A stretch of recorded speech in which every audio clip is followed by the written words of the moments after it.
Let's do that hockey.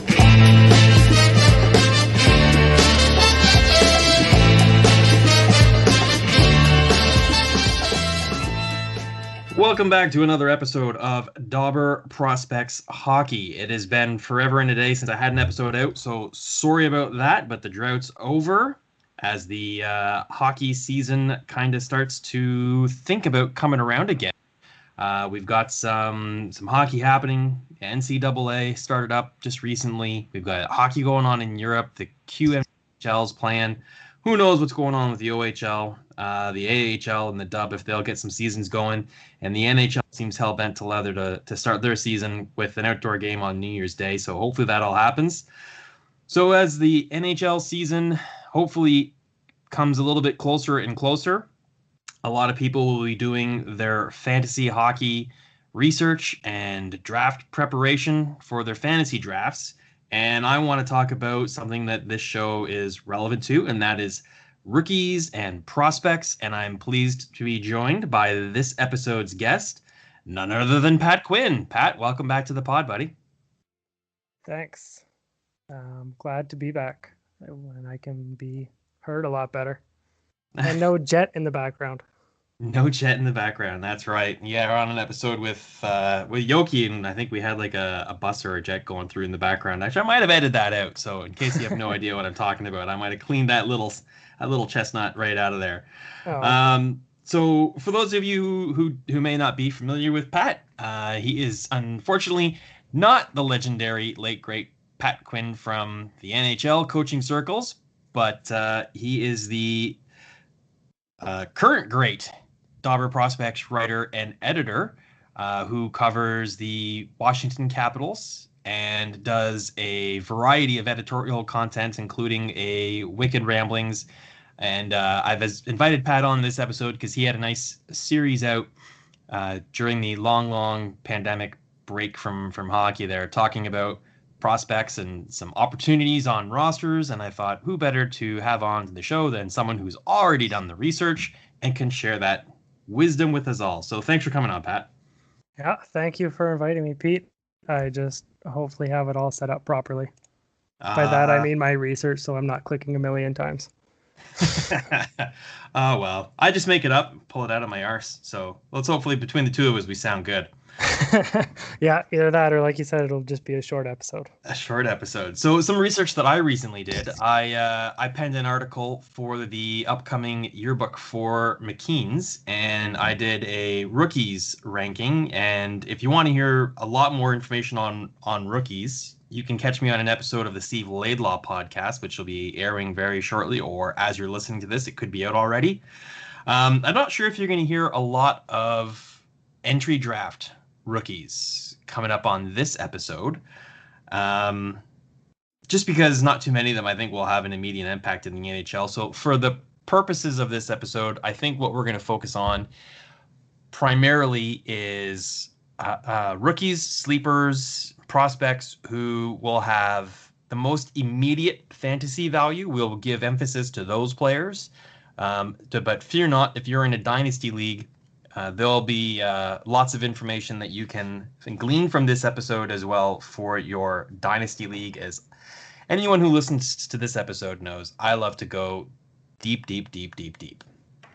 So, Pat, where should we start? We kind of got a little bit of preamble in before I hit the record button, but we didn't really design on where to start. Let's talk about a team that you think has a lot of opportunity for some prospects to come in and soak up some quality ice time minutes, because I think that's one of the first things you need to look at when you're searching for guys you can pick in your late rounds that you can take a swing at the fences for if they get the ice time and if they have the opportunity. That's where you have to start. Not necessarily who's the best prospects who could come into the NHL, but who are the prospects that are good and have a great opportunity. So what's a team or two where you want to start? Oh, I thought you were going to go with the team. We could just go with Ottawa since you seemed very keen on that one. Well, I live in Kingston, Ontario, so I do, when they were playing, like a lifetime ago it seems, I was able to go to a fair number of Belleville games. and see a lot of the players on their farm system live and firsthand, and see how they're deployed and all that. So, yeah, there's a couple players on the Ottawa Senators who I think have NHL futures. I think the Senators did a really good job last year of cycling those players throughout the system. It seemed like it was a constant revolving door where almost every other day someone was either going up or coming down. I think that also might have been a little bit of a cost-cutting measure too, because you pay players less to play in the AHL. Yes and no. I see what you're saying, and that was certainly the case for some of their roster moves. But because the teams are in such close geographical proximity, I think they just exploited the fact that they have a lot of players who are on the cusp of breaking into the NHL, and rather than just pick a few of them that are the closest and giving them poor minutes and press box time at the NHL level, they just kind of cycled that through. So they'd call guys up, they'd practice with the team, maybe play 10 minutes a night, and then for a few days, and then go back down and soak up the gravy minutes back in the AHL with Belleville. So the Senators brought in a couple of veterans to take up some roster spots in Evgeny Dadonov, who is their highest paid forward now. They also added, I think Austin Waston was an off-season addition, as well as they're taking a swing on a one-year contract. I think it's a last chance for Alex Galchenyuk. So not too much there. That's franchise future stars. These are fillers until their kids maturate. Or like they could just work. Galchenyuk's a risk everyone wants to kind of take somewhat. Yeah, well, let's start right there, actually. I think he could be a sleeper. He's a low-risk player. You'll be able to get him super duper late. If you're in a cap league, he's making chump change, $1 million and a couple of pennies. What's his competition on the roster? He's a left winger. He's got to compete with Brady Tkachuk, really. Tkachuk, yeah. Rudolph Balcers, I believe he played left wing too. Yeah. I mean, he can play right wing. They got a bunch of guys who can switch sides. Yeah, Galchenyuk's all over too, center. Yeah. If it ever works, because everyone loves the idea of him at center. But everyone but coaches, I should say. Yeah, I mean, the guy's bounced around so much in the last few years. It's not very often you see a player become this much of a journeyman at this young of an age, and then figure it out. Right? It looked like that kind of might have happened with Anthony Duclair last season, but the Sens kind of just walked away from him as well. Yeah, he wanted substantially more money, I think is what they said. That's just GM speak too, of course. Sure, but I mean, can you blame him? He had a great season. Yeah, well, in the first half, if you managed to unload him around the All-Star game, you did pretty well. True. Sorry, so what's your take on Alex Galchenyuk? Yay or nay? If you have like a late round pick where you're like, these are you're picking your bench players on your fantasy roster now, right? And he's available if it's a cap league or not. Would you even bother roll the dice on him, or would you take someone who's maybe like a Connor Brown, who doesn't necessarily have the same kind of upside, but he's going to play a regular shift every night? Well, with Connor Brown, he's already in their top 6. I think they're a big fan of him, right? They traded specifically for him with Toronto. Yeah, but his offensive upside, I think, for fantasy point of view, is pretty limited. He's more good of if you keep him on the top player. One. Yeah. I'd say Galchenyuk is more, but ever since his knee injury in Montreal, he's just never been the same player. He had the 30-goal year, and everyone knows he can shoot, despite no one ever putting him in the right circle power play spot. But I think he could produce, but he's going to need to play with someone. And then the centers on the Senators, that is difficult to play, to say, a lot more difficult than I anticipated. Right. It's pretty much Colin White and Anisimov right now. And Chris Turney, I guess he was good. But there's no one special. Like, if hopefully Drake Batherson, who would be a good sleeper pick, who I have picked the last 2 years and who has burned me each the 2 years, but third time's the charm in my pool coming up. I assume I'll take him late round again. Yeah, because he has to eventually figure out the NHL. He's tears up the AHL every time. But if Batherson can figure it out with Galchenyuk between like Chris Tierney or maybe Josh Norris finally gets promoted, then that could be a pretty deadly line. Yeah, you know what? I think I would be willing to roll the dice on Galchenyuk. And especially if he's so low risk as he is, right? You can get him super late. And if you're in a league where you can just throw players away and put them on waivers and grab something else that's a little bit more shiny off the waiver wire, then really what have you got to lose? And if you're in a league like the DPFHL where you can't drop him, he's only got a 1-year contract. So it's not like it's a 7-year contract where you've got this anchor on your roster gobbling up cap space and giving you nothing in return. And I think the upside for him could be, 20 goals, 40-point season, maybe. Yeah, 2020 in the middle six. That would be good. Yeah. Now, if I had the choice between Galchenyuk and Batherson, I'll take Batherson all day and every day of the week. I'm a big Drake Batherson fan. I mean, I'm always maybe a little bit hesitant when you have kids who come along that are late bloomers, and Drake Batherson kind of came out of nowhere. I think he was like a 4th-round pick for the Sens, and then like a year later, he's playing on Team Canada at the World Juniors, and you're like, hold the phone, who's this kid? Yeah. And then after that, he makes his NHL debut, and I'm pretty sure he had like a 2-goal NHL debut, and it seems like he's been just banging on the door for about 3 seasons now, where he gets call-ups and he looks good in the NHL, but then the Sens just send him back down for long stretches in the AHL. And I like that. I think that's going to be just fantastic for his long-term development. I've watched him play live at Belleville a number of times last season, and he gets deployed in top 6 role, top 6 minutes. He's got size. He skates well. He's very good offensively. He's dynamite along the boards, and he's got good hands in front of the net. He's got versatility. He can play in a bunch of different positions, and he can play the game a bunch of different ways. And I look at how I think the Sens are trying to model their roster, and it seems like they're trying to be a team that's going to be skilled but big and fast. And Drake Batherson checks all those boxes. So I think he's probably the best candidate on the Senators forward roster to have a breakout on the team this year. Yeah, I would agree. It's hard to disagree. I think he'll get the best shot at the top 6. Him and Connor Brown will be the right wings.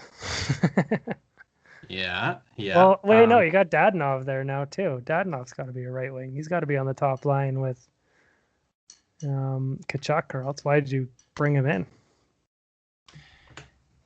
Yeah, that team's just kind of all over. Like when I wrote it on the 19th, covering the Atlantic in my prospect ramblings on Thursday, like they have a bunch of room because so many players are either on ELCs or just 2-way deals, and it seems like there's just kind of not enough room for all the players that are super close.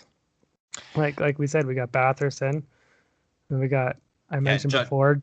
Josh Norris is on line 2 right now. He's trying to get into this conversation, saying, "Guys, I led the AHL in scoring and points for rookies last year." But then with that too, you had Rudolph Balcers and Philip Chalipik, I always say his name wrong, but they pretty much came up and down and spent a majority of their time in the NHL. And that's also, we're even forgetting Vitaly Abramov and Alex Fermenton, who played great in the AHL and didn't get as many call-ups. Yeah, so they have 6 legit players who could play. It's just it's hard to find a room. You're absolutely right. I think 2 forwards will make the roster full time, and for the rest, I think they'll do the same thing this year that they did last year, and they'll just keep cycling those guys through the roster throughout the season. And I think the 2 forwards that are prospects that will make the forward roster on a regular basis, I'd put my money on Batherson and Norris. Yeah. Oh yeah, he's too good to stay down. Yeah, and But he's got all those things that I just said about Batherson as well. I mean, he's not a juggernaut, but he's got decent size. He's not a shrinking violet. He's versatile. He could fill in and play center, or if he's on the wing and the center gets kicked out of the draw, no problem throwing him in. He's probably just as likely to win the draw. And the thing that surprised me the most about watching him last year that I didn't really know about was they deployed him on the power play, and yeah. he was the trigger on the power play. Like they would pass the puck around and try and create a passing lane for him at the faceoff dot for the one timer. And there was one game where they had like 3 or 4 power plays, and he got off about 6 shots.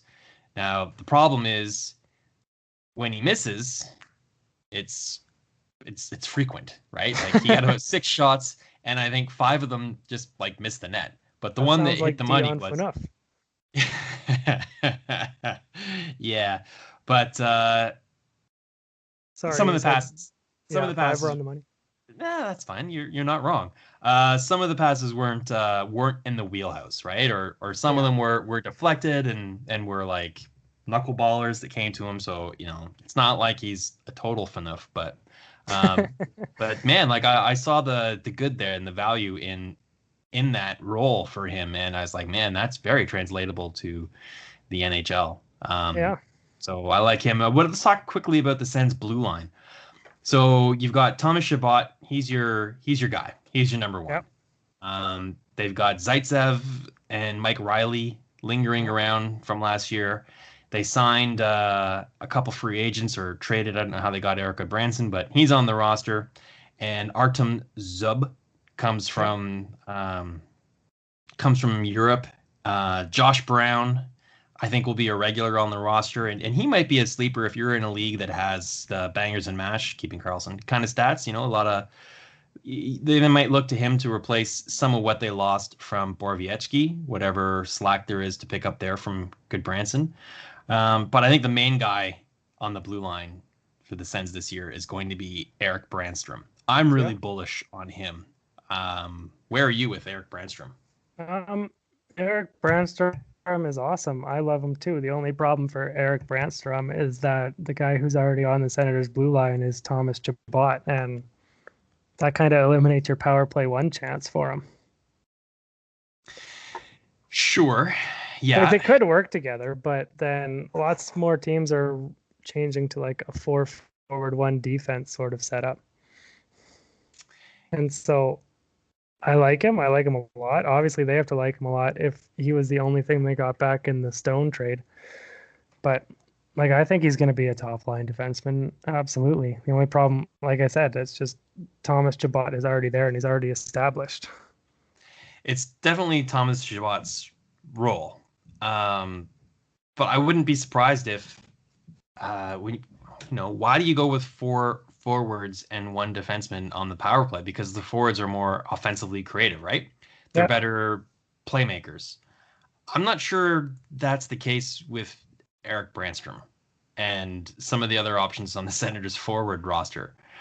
I might be wrong. They might stick with the 4-1 deployment, and Erik Brannstrom, especially as a rookie, he gets the sloppy seconds on the power play, and the 30 seconds at the tail end.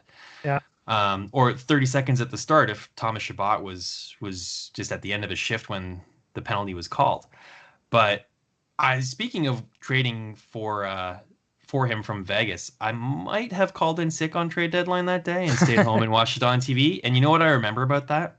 What? I remember Bob McKenzie saying that the Senators get a defensive prospect that is the same caliber of Cale Makar and Quinn Hughes. He is like right on par with those guys. And they finished first and second and Calder Trophy last season. Yeah. But they also didn't have pretty much their exact clone sort of already established on the roster too. So that's why it's like, I know Brannstrom's great, but I sort of hesitate. Like I would be fine picking him like middle late sort of in a keeper, or not in a keeper draft. In a keeper draft, I'd pick him like immediately if he was available, in sort of a 1 year sort of league.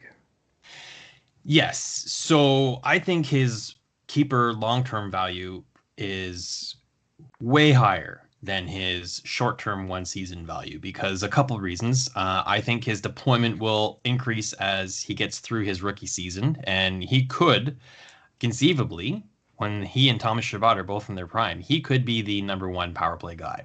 Yeah. And like you said, they could both be on the power play. There's nothing stopping them. You got those two, right. And then you got Kachuk in front, and you'd have to have Dadonov since you're paying him so much, unless you put someone else there like 2 or 3 years down the road. The other thing that's attractive long term versus short term for Brandstrom is the Senators they're a garbage team. And but they are going to be a great team in the not too distant future with all of these young players they have. And we haven't even talked about Tim Stützle or Sanderson yet. So you know who we also forgot? Logan Brown. Like, what's happened with him and the Senators? Yeah, talk about a sleeper. A lot of promise there, and then it just like it seems like him and the organization. It just seems like something's there between them not working. You know what I mean?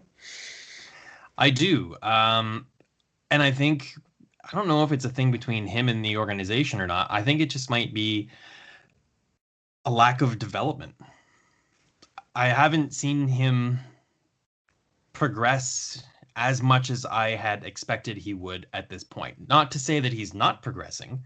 And I might have had higher expectations than what were realistic for him when the Sens drafted him. And before he was drafted, I was a very big fan of this kid. I was like, wow, man, Joe Thornton upside. Big playmaking center. He can skate pretty good.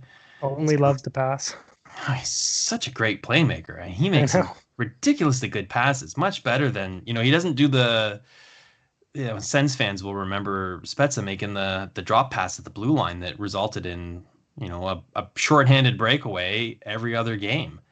He doesn't make as many or those same kind of blunders that a lot of playmakers make. He's a little bit more reliable.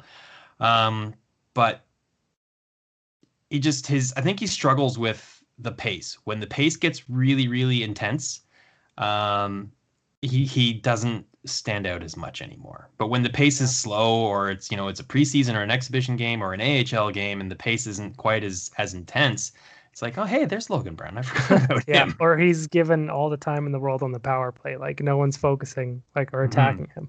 Mm-hmm. Okay, well, I think we've kind of exhausted the Sens here for a little bit. We kind of glossed over the goaltending, but that's okay. I was thinking a dark horse candidate for defense on Ottawa too could be Lassie Thompson. Okay. But he might be staying loaned overseas. I don't quite remember what's going on with that. Well, if the world was spinning normally like it should, he might have come over for preseason. But the way COVID's going, I wouldn't be surprised if a lot of these European prospects just said, "Yeah, you know what, I'm good." Yeah.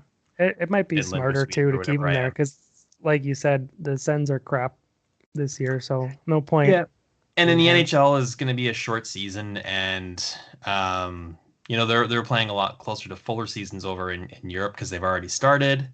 So that's something too. You run the risk of coming over to North America and losing your roster spot to a kid that's displaced from the OHL or the USHL or something like that, or NCAA.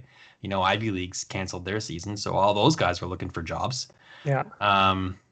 If you come over for an NHL training camp for 2 weeks or a month and then get cut and then go back home and your club team's like, oh, dude, sorry, but this guy's playing better than you were before you left, so we're going to keep going with him.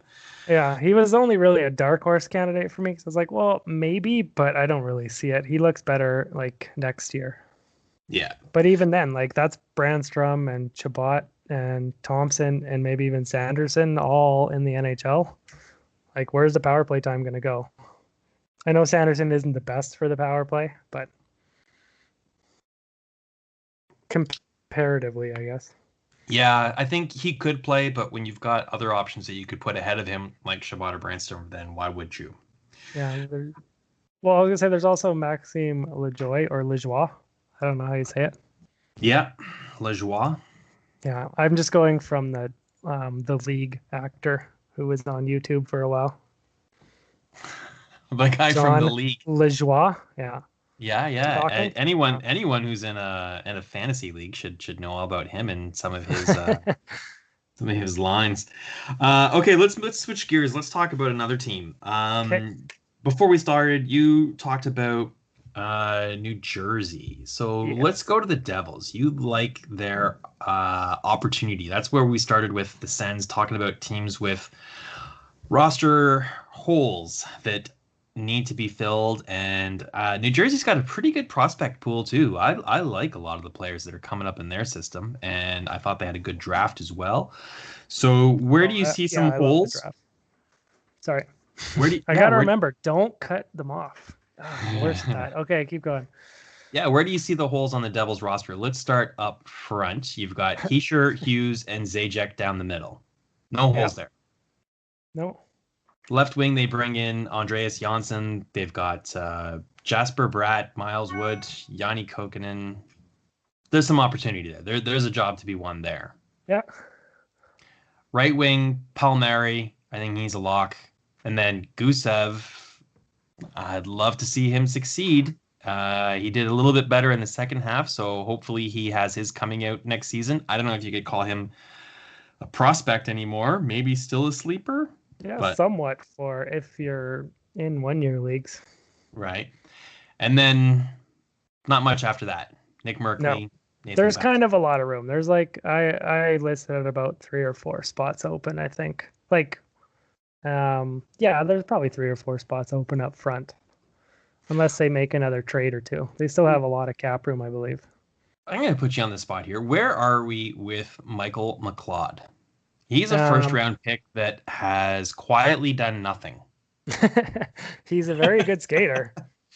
Yes, he's always been a good skater, but he's doesn't do anything. Really more, I found that I think he realizes like his shot never really improved, and that was one of the big question marks on him at the draft. Like his playmaking is fine, but I really think he's more going to be suited for if he makes the NHL stuck in the bottom 6, sort of as like a two-way center sort of thing. But then the problem for him is, like you said, the Devils have Hischier and Hughes and Zaka down the middle. Zajac. That guy has bugged me in fantasy forever. Zajac's still there. Did I say Zajac in my top 3? Yeah. Well, he isn't. I'm not wrong. He is there, but I mean, I meant to say Zaka. Zajac's no longer relevant.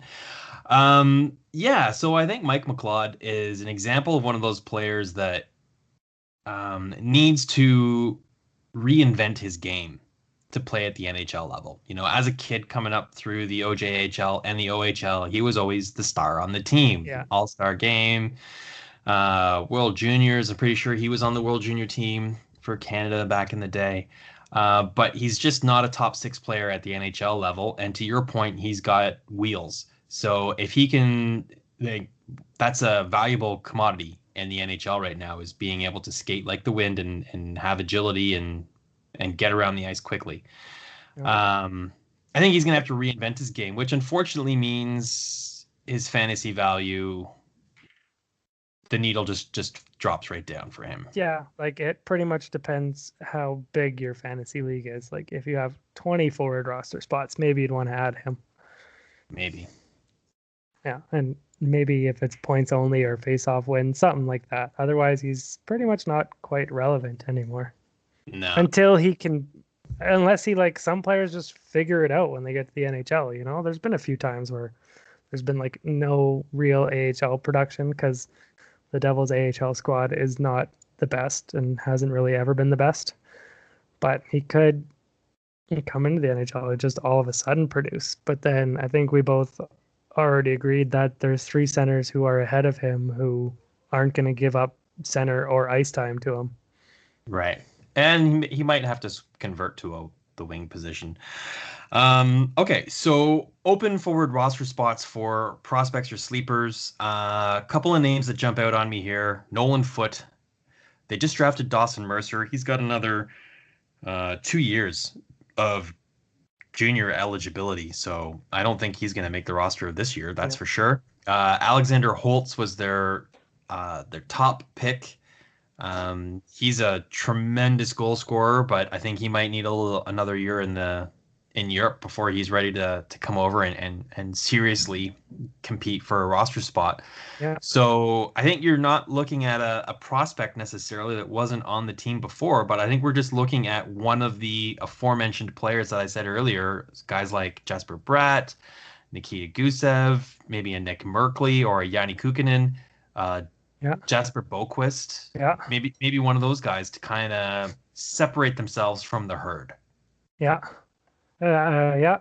Do you want me to talk? No. I'm Yeah, just yeah. kidding. Out of all those guys, who's I one was that you think would be able to do that? yeah, I was giving you a hard time. Sorry. That's Well, okay. You can bust my chops on my own podcast. okay, good. The Zaka, Gusev, and Brat line to end last year was actually really good. So I would like to see the Devils keep that together. When I was on Steve's podcast, we were also talking about the Devils, and I was not a fan of Lindy Ruff, but Steve did bring up that he does get teams to score. So he might not get them to defend, but he gets them to score. So that should be interesting. So I'm hoping the Hughes to sort of wing position will die off from there, and that third line gets kept. So then you have Heischer and Palmieri, and then you're kind of stuck. Like, who are you going to put with Hughes? Are you going to put Johnson there? There's like so much room. I really like Nick Merkley, and I really think Jesper Boquist could step up if given the opportunity. I think more Kukkonen is more suited to the bottom six roles, but I am also a fan of him. It's just the Devils don't have anyone that looks super sexy that would start, but they do have a three-player, or they have Boquist and Merkley, who people might completely forget about, that could come in and produce. All right. So between Merkley, Jesper Bratt, Yanni Kukkonen, and Jesper Boquist, those four, which one would you pick first? Because I'm assuming Andreas Janssen and Nikita Gusev are already gone. Yeah, well, you'd have to take Bratt right away. Take him right away. Yeah. He pretty much gets power play time too. Right. He's a little bit more established, wouldn't you say, as well? Yeah. Yeah. And then next up, I don't know. It's like, it depends, because I think the rest of them are all kind of late round flyers. They could either do well or just have an sort of okay for a prospect that's up and down last year and up and down again this year sort of year, where it's like 7 to 12 points, nothing special. Yeah. But then could catch fire on the right line. Like I said, I'm a big fan of Nick Merkley. I'm glad watching him in the NHL that the knee injuries that plagued him for like 2 straight years, he seemed great out there. Yeah, it's really disappointing when a player's development gets derailed by injuries. And, especially if they're never able to either recover or achieve the potential that you thought they had. Not every player achieves their potential. That just doesn't happen. And then you have an injury and you're like, well, is it because of the injury or just because it wasn't going to happen? And then sometimes you have a player who like gets injured, misses a season or a season and a half, and then comes back and achieves their potential anyways. And that is a feel-good story. And they're usually really great sleeper picks that make you look like a genius too. Yeah, that's why I have a feeling that could be Merkley, but he also might settle because of the knee injuries to just a bottom six sort of winger role. But yeah, it's good to take a risk on him. Well, let's talk about that for 2 seconds. Injuries and chronic injuries. I think, if you have a player who has a number of injuries, but if they're all kind of different, I'm sometimes a little bit more forgiving than I am with a player like Hendrix Laperriere, who has like 3 concussions in one season. That's a major red flag for me. Well, didn't they say it was 1 concussion? They said the rest were neck injuries. Sure, and Sidney Crosby had the same thing, right? Like Crosby missed like an entire season for concussions, and then shortly before he came back, they're like, you know what? This is a neck injury, not a concussion. Yeah. And it's like, it was like a script. It's like, oh, actually, his career's not over. He's going to be just fine for another 10 years. Yeah. But then you have concussions that can kind of ruin careers, like Tyler Ennis. He just sort of, once he had his 2 big concussions, he just was not the almost point a game player we thought he was all going to be. Sure. Yeah, there's a laundry list of players who have had their careers cut short due to concussions, knee injuries, and shoulders, and especially backs. I think back injury might be my number 2 after concussions for major injury red flags, because I've had a bad back, and there is no way I could play hockey with a bad back, and let alone non-contact hockey like the OHL. I couldn't even do that. It's just so painful, the slightest little thing. And to think about these players that are having lower back injuries and going out there, and Mary Lemieux couldn't even tie his own skates. His back was so bad. And he's out there getting molested and attacked and slashed and hit every chance someone had to hit him. I was just like, man. And Wendell Clark, I was like, I just don't understand how you can endure that. Yeah. And then you got shoulder injuries that I would put number 3 for sure, because then you got like the Tarasenko situation where it just seems to keep any little thing. Once you have once you dislocate your shoulder once, like the smallest thing can keep just redoing it. Yeah. Yeah. Shoulders and knees are pretty much a tie for me. And the knee, because if you can't keep up with the pace, like if you can't skate fast or pivot, if you're a defenseman, you can't pivot the way you used to. And as soon as the league gets wind of that, they're just blown by you every other shift. Yeah. All right. So that's a little tidbit on injuries. That might be a little helpful. segue. Yeah, a little segue. That might be helpful information for people doing research for their hockey pools. Something else, like in terms of hockey research, kind of maybe breaking away from the sleepers and prospects. We were talking a little bit just before I hit the record button on how we do some of our research for our articles. And something that I've noticed in my time doing some hockey writing and podcasting and always being in hockey pools is they really go hand in hand.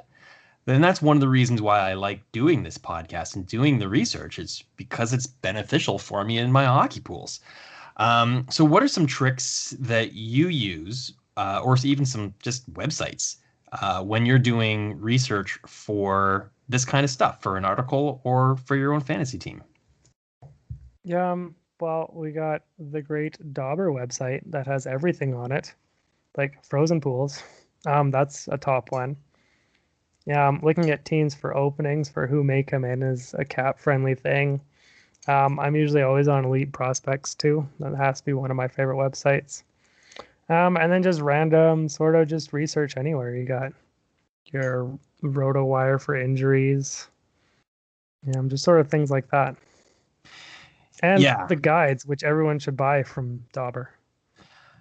Unless you're in a league with us, in which case they're rubbish.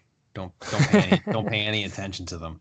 But if you're not in our leagues, you should absolutely buy. And I'm a subscriber to the theory that you should get as many of those as you can. I'm a huge fan of the Forecaster magazine, partially because it's still a print magazine, and I just love getting my hands on the actual physical copy of it.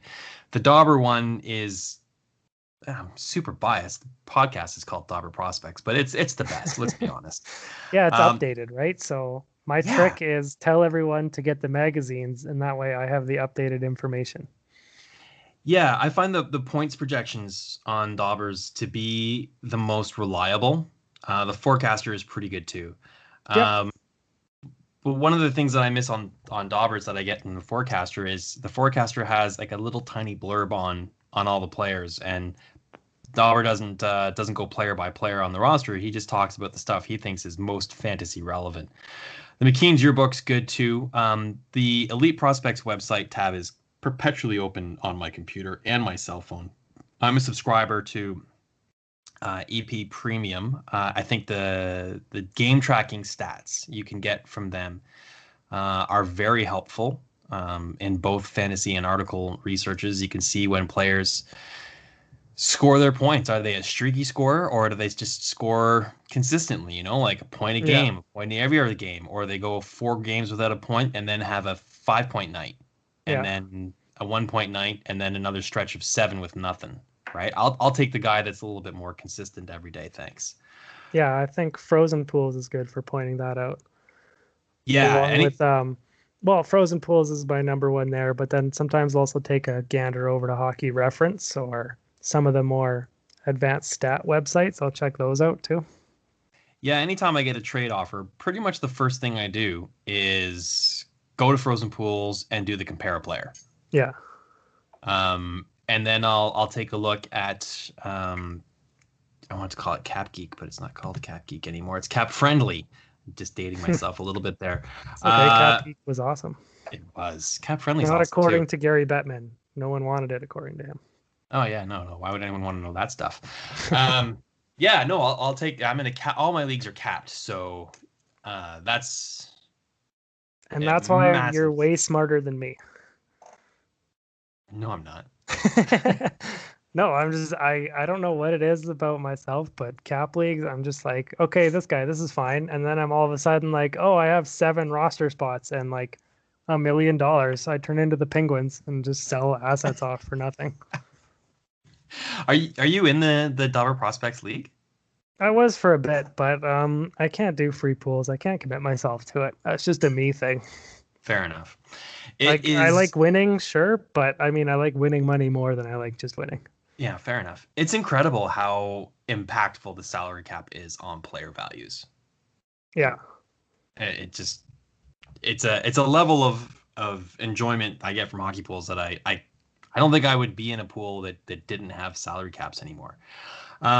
Okay, so that's a little side rant there about how to do a little extra theme for this episode on how to get a little bit of player value. I think another way that you can get some value out of sites like Cap Friendly or Daily Faceoff or Frozen Pools that have updated rosters for teams and depth charts.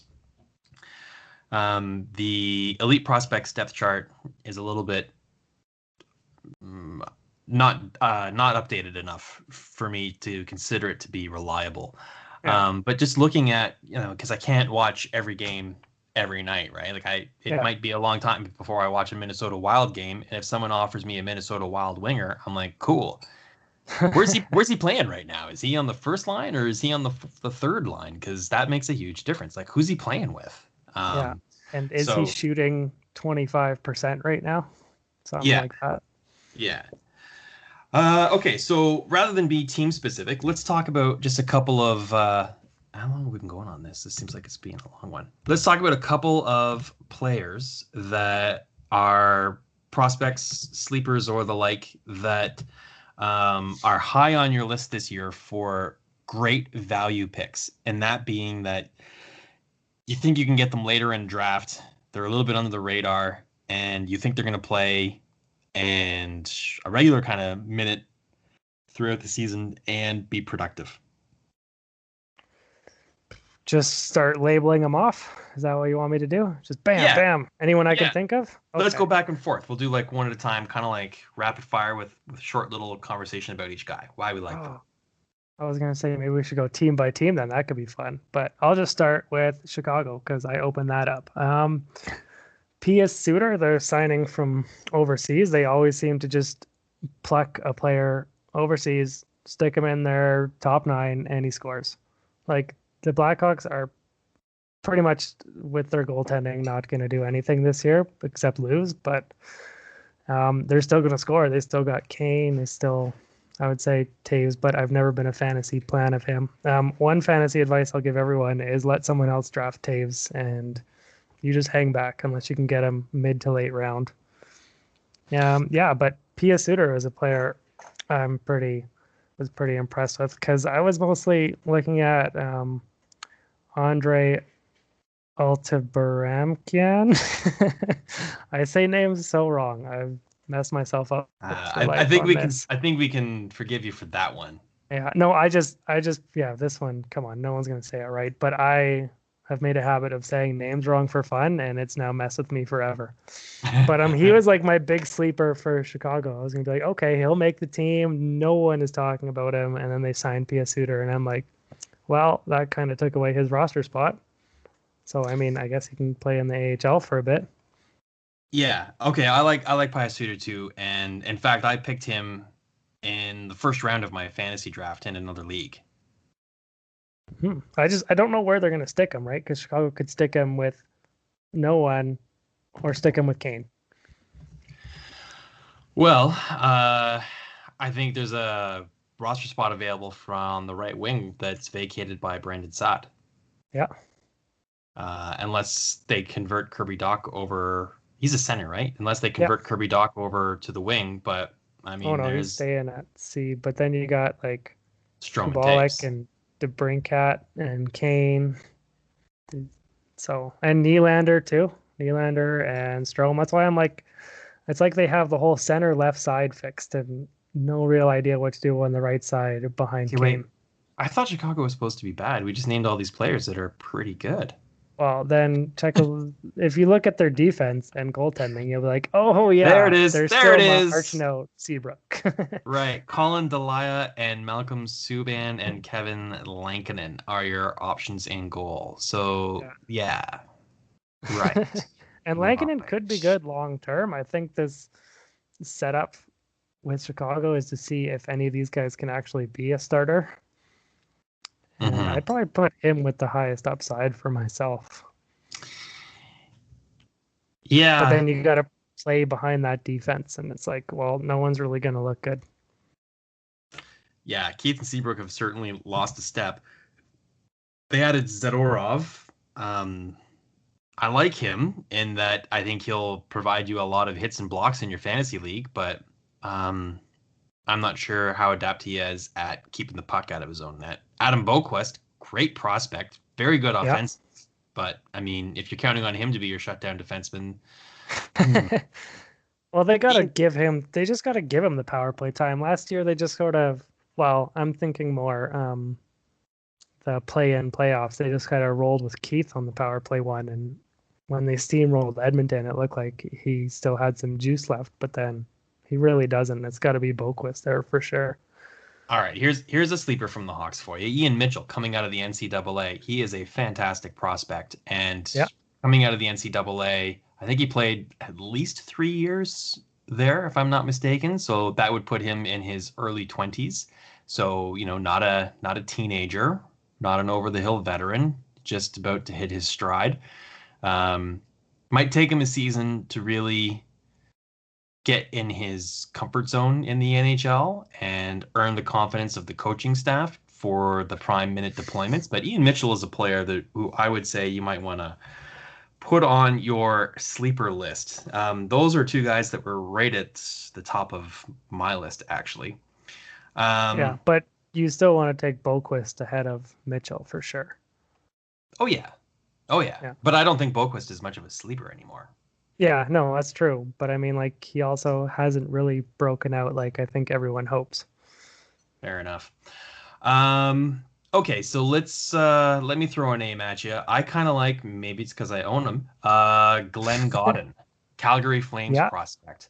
Now, how is he going to fit in the roster? That remains to be seen. I mean, obviously your first line is kind of a secure with Monahan, Gaudreau, Lindholm, and you've got Kachuk, Mangiapan, Backlund. Those guys, Doobie. those are all, Dubé. yeah, Dylan Dubé, Sam Bennett, Milan Lucic by virtue of his contract. So you're kind of running out of roster spots here, but Glenn Godden had a really great season last year. He showcased himself really well. He's a little bit on the small size, but yeah, that's okay. I don't think that really matters so much anymore. So I think he's got the potential to play the majority of the season in the AHL and light it up again and kind of get pigeonholed as a career AHLer. And I think all he really needs is an opportunity. I just don't know where that's going to come this season on Calgary, barring an injury or some player having a bed pooping experience all season long. That doesn't have Lucic's contract.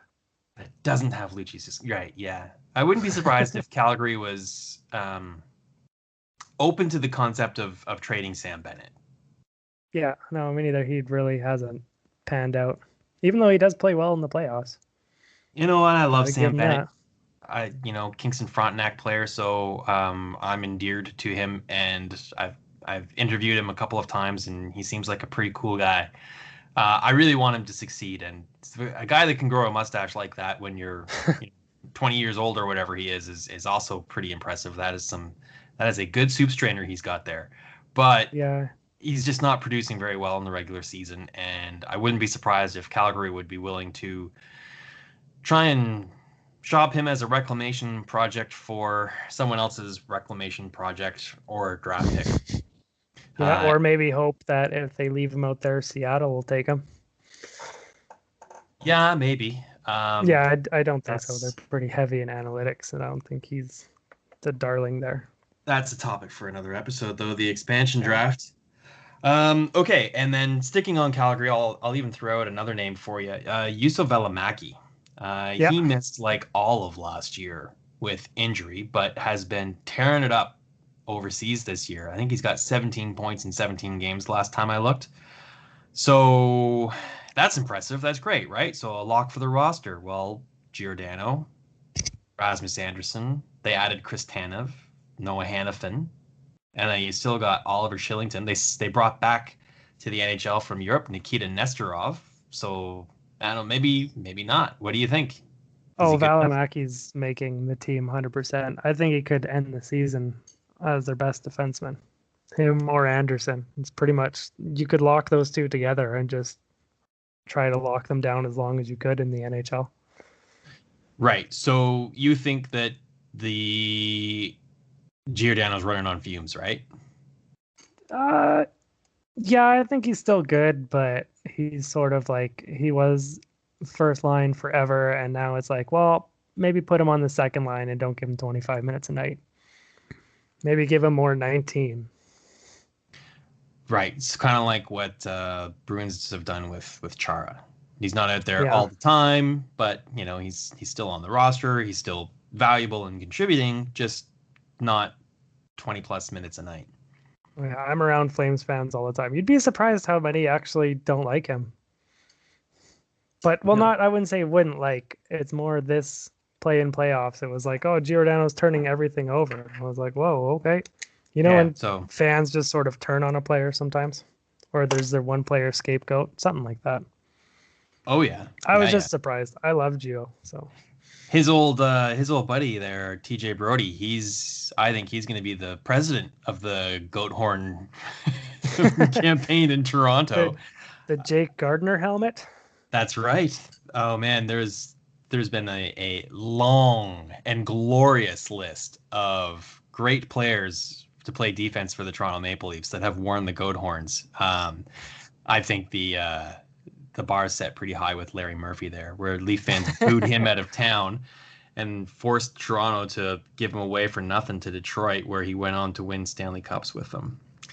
Anyway, so there's two off Calgary. Do you got anyone else on Calgary that you want to throw out, or do you want to go to a different team? Oh yeah. No, I was gonna launch two at you. I'm still a fan of Matthew Phillips. He's, I believe, smaller than Glenn Godden, if I am correct. I'm a big fan of him scoring, his upside. And Peterson there. Matthias Emilio. Or maybe Pettersson. I'm pretty sure it's Peterson, but it's probably Pettersson. I'm a fan of those two. Actually, I'd probably take them ahead of Godden, but I'm a big Godden fan too. Like you get signed as an overager in the WHL and you still produce. Like that's pretty much uncommon nowadays. Yeah. And earlier I kind of said I'm a little bit concerned about, signing players who are late bloomers kind of thing, but I don't know. You see a guy who has a really strong season in the CHL league as an overager. And quite often they get signed and then never make it out of the AHL or even the ECHL. So a couple of things you can try, and I asked Craig Button when he was on what he looks for with those players, and he's like progression.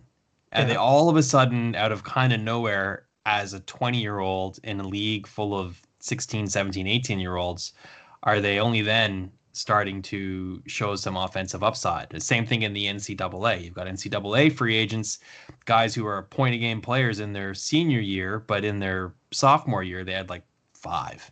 Oh, yeah, that's a big thing definitely to look for. Also, when you try to uncover some waiver wire gems in keeper leagues, like players who are scoring now, but how have they been scoring? Are they scoring now because they're all of a sudden like Brett Leeson size Right. and just dominating everyone?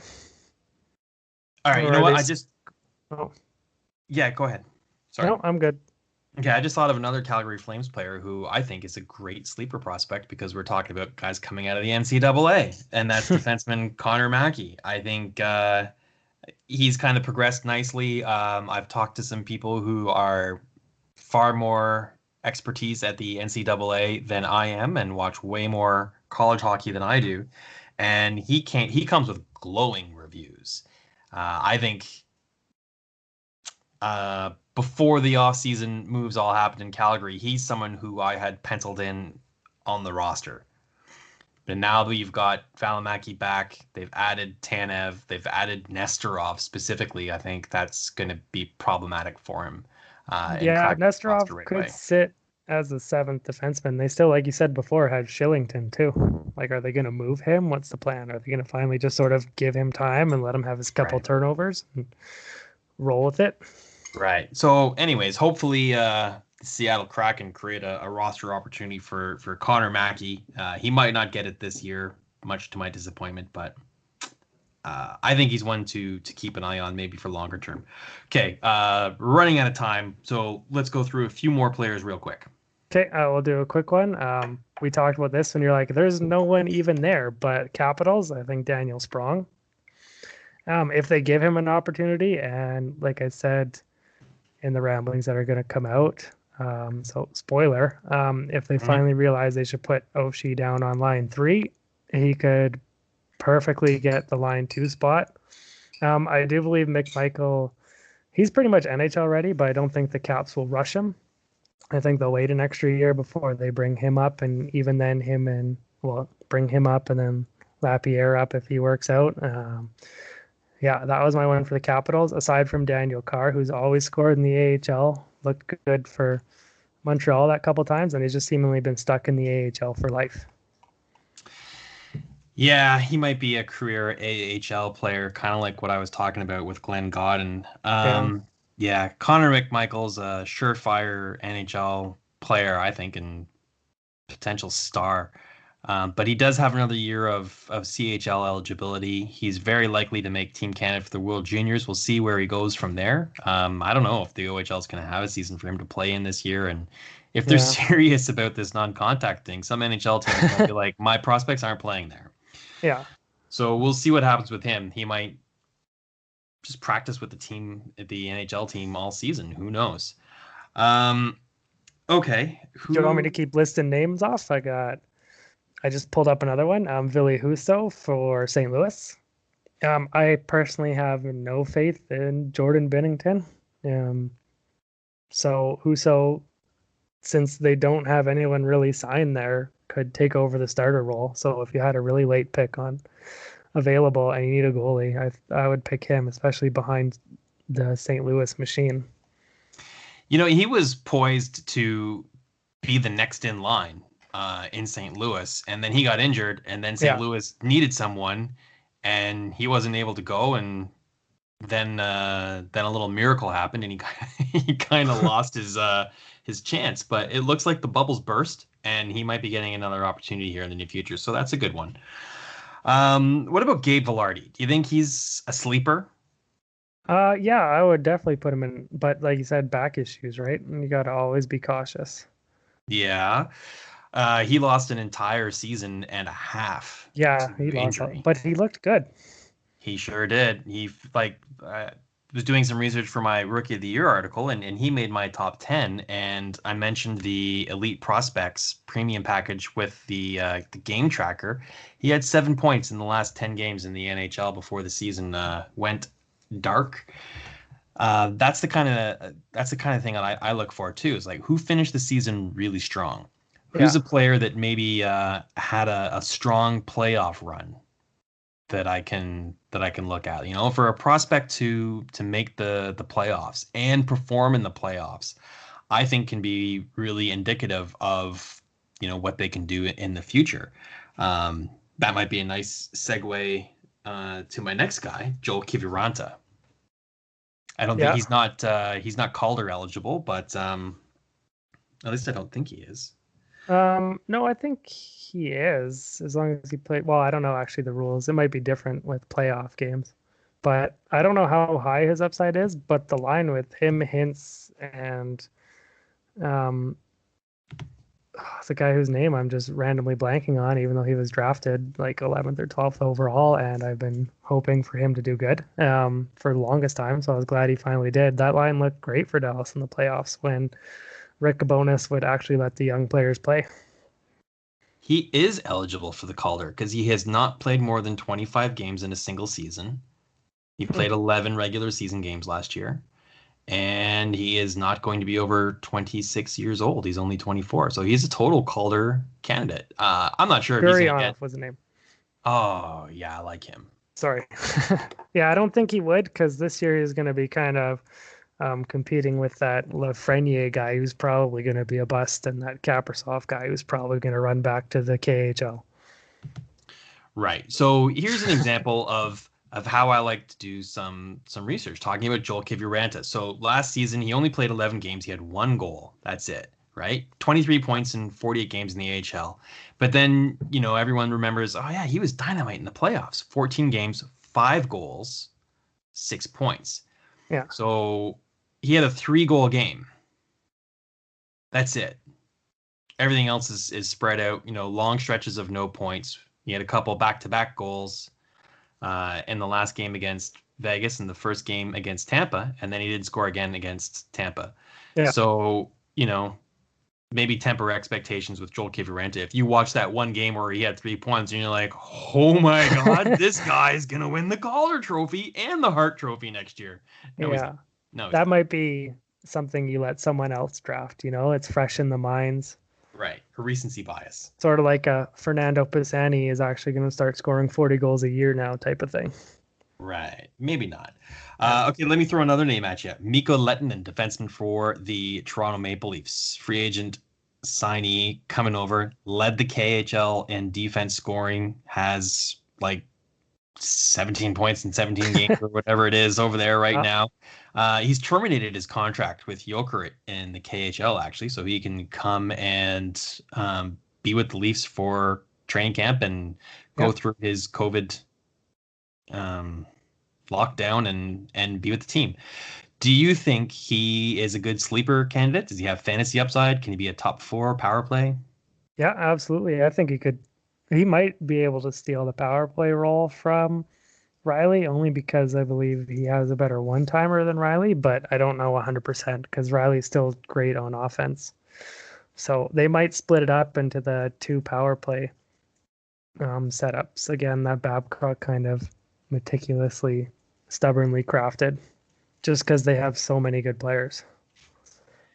But I would be all in on him getting about 40 plus points for sure. I would pick him middle to late. Yeah, the Leafs do have a lot of good players, but not a lot of good defensemen. Yeah, I was going to say they have a lot of good forwards, but they need the players to pass it to them. And certainly not a lot of good offensive defensemen. And they got one, really. Yeah, well, Sandin and Liljegren coming up are both great. Could be. Are they? Yeah, I should say could be, yes. Yeah. See, I think Lettonen's 26, so he's got a little bit more less green banana on him than the other two. He's another player for the Leafs who might be a sleeper only because people might have forgotten how good he did was Mikheyev. Right? He plays in the playoffs, no points, but if he's set up on a line with Marner and Tavares, like you get points by accident. How could you not? I mean, yeah, they got a couple guys like that. Hyman. Yeah. He's a great example. All right. Crashes the net. Let's do one more little fun thing here. Which Robertson brother would you draft first? Jason Robertson with the Dallas Stars, who's already turned pro and is out of minor eligibility, played 1 game in the NHL against Toronto, I think it was, or maybe it was Ottawa, and looked pretty good. I think he's a first-round pick, so he's right there. Or Nick Robertson, Toronto Maple Leafs, played in the playoffs with the Leafs. Looks like he might have made guys like Sami Kapanen and Andreas Johansson expendable. Which Robertson would you pick first? Oh, I'd take Nick Robertson 100%, only because and this is another thing I look at when I'm researching which teams, like which coaches are stubborn to play rookies. So Rick Bowness is really stubborn to play rookies. You've seen it with Hintz when he did really well, and then Bowness comes in and his ice time got cut by like 5 minutes. Or like you have a coach like Barry Trotz, great coach, but if you haven't experienced the NHL play, you're not playing, and they're trying to go get an Andy Green to sub in over you being little old Nick Dobson. So Right. opportunity and players both for Robinson in Toronto. Yeah, you think he's got some roster spot there that he can steal away from someone in a top 6 role? Yeah, I think Toronto, like I said, if you look at their cap page, they're the weirdestly structured team. They have so many contracts that are just one way, 700K that they could just sneak to the minors that maybe other teams don't want to take because they don't want to pay the players the one-way pay. And Toronto has the advantage of making a whole lot of money where they can easily just play a player like that or pay a player like that. Right. So I don't think he's stealing a top 6 position away from, well, let's just look at the wingers then. So Marner and Nylander, no chance. Yeah. I don't think he's going to knock Zach. He's much more skilled than Zach Hyman, but I think they like what Hyman brings to that Matthews line. Yeah. Ilya Mikheyev, and then after that, he could stick on that line though, because he did look pretty good. Robertson, Kerfoot, and I forget the other winger, but they did look good. Yeah. So after that, yeah. So there's Wayne Simmons, Pierre Engvall, Joey Anderson. I really like Joey Anderson, by the way. Jimmy Vesey. They signed Alexander Barabanov out of Europe. I think he's a 4th liner. They got Jumbo Joe now and Spezza. Right. They'll be their 3rd, 4th line centers, I suppose. They had a favorite of mine in the Capitals who they would just never give any opportunity to, and Travis Boyd. I always thought he could be better than he could be. It's just I think he was stuck with an opportunity situation. Well, there's things to like there, and at the same time, I think there's some opportunities there. I'm not really sold on Jimmy Vesey. No, he couldn't make it work 100% beside Jack Eichel, but then also he was playing on the Sabres, so. Yeah, there's that Buffalo. Yeah. All right, last player, Jesse Puljujarvi. He's coming back. Edmonton Oilers. A lot of leagues might have jettisoned off their keeper rosters if they're not that deep. He was 3rd overall pick in his draft. Is he going to live up to that standard or that expectation, or do we welcome him back to the NHL as a role player? Where do you see him? I think they'll keep Cassian up with McDavid to start, so I think he'll be 3rd line. But then I think they'll realize, hey, we should play someone good with McDavid, and then they'll put Puljujarvi up there. So I think to start he won't look good, but to finish the year he'll look really good. One of the things I always try to avoid is falling in love with a player because he's going to play with someone else. Yeah. Right? Like, but I mean, that's what I made learned us that love. lesson. Sorry. I learned that lesson with Rob Brown. I watched Rob Brown play in a game one season on a line, might have been the playoffs, with Mario Lemieux, and I was just like, this guy's going to score 50 goals. I got to draft him. He's going to score 50 goals. And he didn't play with Mario, and he didn't score 50, and he didn't stay in the NHL very long. So are we drafting Jesse Puljujarvi if we think he's going to play with McDavid, or are we drafting him because if he doesn't play with McDavid, he plays with Draisaitl? We're still good. Yeah. Well, I think Yamamoto has the Draisaitl winger position locked up. Right. Well, James Neal doesn't look to me like someone who is rock solid reliable. Yeah. No, not at all. No, I think Puljujarvi, I don't know. I'm a fan. I think if you can get him late enough, it could pay dividends. Because he's better than Neal and he's better than Cassian, and he is going to get hurt a lot less than James Neal, and he's a much better player than Zach Cassian. So, all right. Do you got any last minute contributions? Oh yeah, let me rattle off a few names for you. Okay. For the Rangers, Kravtsov, seems to found his mojo again in the KHL. And then I think a lot of people might be forgetting that Andre Miller is going to come over for the Rangers. So those are two prime prospects that people might not quite remember. For the Panthers, we have Owen Tippett, who just is like the only Panthers player that played well in the AHL. Well, for the rookies. Denisenko, if people aren't paying attention. And then I grabbed a couple from LA too, because LA is just pretty much wide open. Like there's Byfield who should make it. For me, I would probably put him overseas if I could, if I was the Kings, just because they have so much sort of competition there. But for the Kings, they also have Tyler Madden. They traded for Elias Anderson. Matt Luff always looks good. So you have like those three players. And then I was going to pop out the player everyone seems to forget, Eli Tolvanen, too, for Nashville. David Boyle has seemingly decided that he wants his team to play that 2003 version of hockey and kind of forgets that you need scorers. So they're going to need Tolvanen to step up. And hopefully he actually gets an opportunity. But I don't have a ton of faith in John Hines as a Devils fan. So much to unpack there, but this has already been this has been a long episode already. Byfield, I talked about that on the Steve Laidlaw podcast. I'm with you. So is he. Steve and I agreed that Quentin Byfield would probably be best served going over to Europe and playing this season somewhere like Switzerland or something like that, following in Austin Matthews' footsteps, as he said.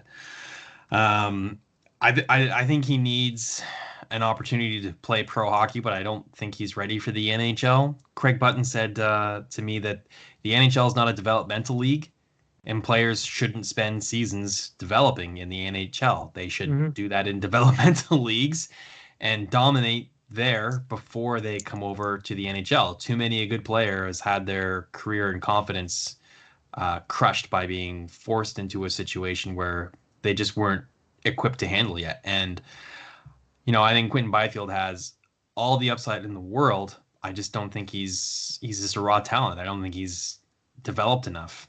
I just watched two Team Canada selection camp exhibition games, and he looked good there, but he wasn't blowing me away. Yeah. And that's a high quality roster that he's playing on and against. It's basically two teams made up of first round draft picks. Oh, tell me about it. Canada should send two teams this year. Like, holy crap. They could do that every year. So yeah, I'm with you. I love Quentin Byfield, and I think he can be a great NHL player. I just don't think he should start in the NHL this year. Yeah, he went to the perfect team that could allow him to not come into the NHL this year too, in my opinion. I think he went to the perfect team for it. Yeah, even though they have like 15 centers who could all play. So yeah, that's a team that's interesting.